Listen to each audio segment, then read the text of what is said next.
The Daily Wire has just released the trailer for their new Matt Walsh documentary, and dare I say, I just watched it once. I think it's going to be better than What is a Woman. Again, I've only seen it once, so I wanted to check it out one more time with you. Right now, here's my live reaction, and you can see the trailer. Let's begin. Let's be clear what's happening in this country. It's Nazism. Republicans are Nazis. You cannot separate yourselves from the bad white people. Growing up in the 90s, I never thought much about race. Sure, you noticed, but never really seemed to matter that much, at least not to me. Being a white, straight, cisgender man, it's the top of the pile. I'm on the top of the pile. That's me. Am I racist? I'm going to pause it right here. One of the most astounding things I think that's going to be in this documentary, and again, I haven't seen the documentary, I don't know what's going on, it's coming out in September, I think, but is the fact that these people didn't notice who Matt Walsh is. Now, you'll see in a second that he puts on a little bit of a disguise, but this just shows how leftists are so stuck in their own kind of world. They really refuse to actually look at the other side, and that's super evident by the fact that they don't even know who Matt Walsh is, but let's continue. I'd really appreciate it if you left. I'm trying to learn. I'm on this journey. Can you please leave? If I'm going to sort this out, I need to go deeper undercover. If I want to be an ally, I need to look like one.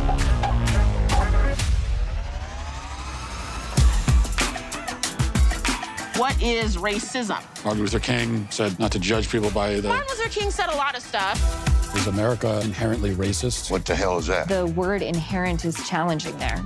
America is racist to its bones. All of the... So inherently. Yeah. The entire system has to burn. And I'm not going to even use save this country. This country is not worth saving. This country is a piece of shit.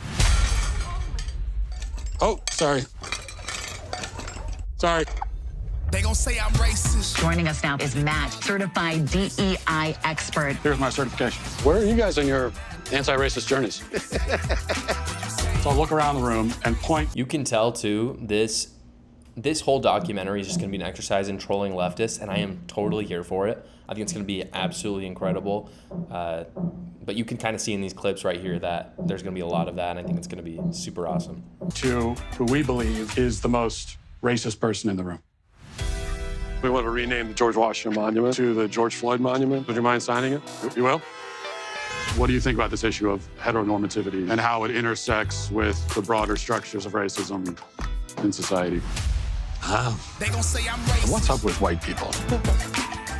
What are you doing to decenter your whiteness? Who's making it the center? Why are they doing that? And what you're doing is you're stretching out of your whiteness. This is more for you and less for you.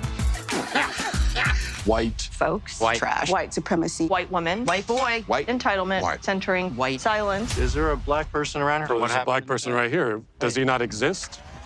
They gon' say I'm racist, but they call everybody racist. Hi, Robin. Hi. And what's your name? I'm Matt. Matt. Hi, Matt. Nice to meet you. Just had to ask who you are because you have to be careful. Never be too careful. They gon' say you racist, but they call everybody racist. Okay, so that last part is really fascinating. That's Robin DiAngelo, if you don't know who that is. She is one of the biggest people in critical race theory and just absolutely just hating, white people. And the fact that she doesn't notice who Matt Walsh is really, really, really crazy. It's also crazy. I would be really interested. Maybe they'll come out and talk about it. Maybe they won't. But I want to hear from the Daily Wire, how did you get this interview with her? Because, and again, you hear right there, she says, you have to be careful.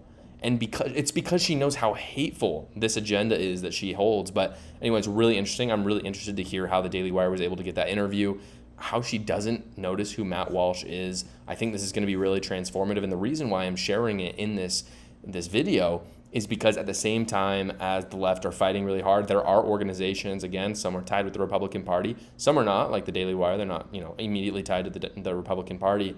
They're going to fight against what is going on, and presumably, we don't know for sure, but Kamala Harris is probably going to be running a campaign that's very focused on racial politics.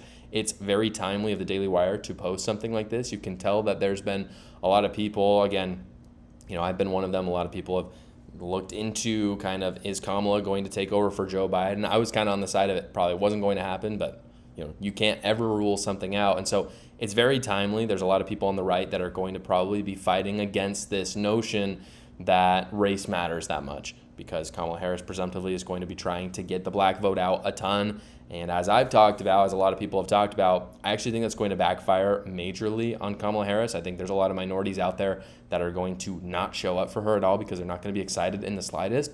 I actually think there's going to be a lot of those rural voters that were voting for Joe Biden that are no longer going to vote for Kamala Harris because of who she is and the message that she is putting forth. And I think a lot of those rural voters are going to be in Wisconsin, Michigan, and Pennsylvania, which she needs to win.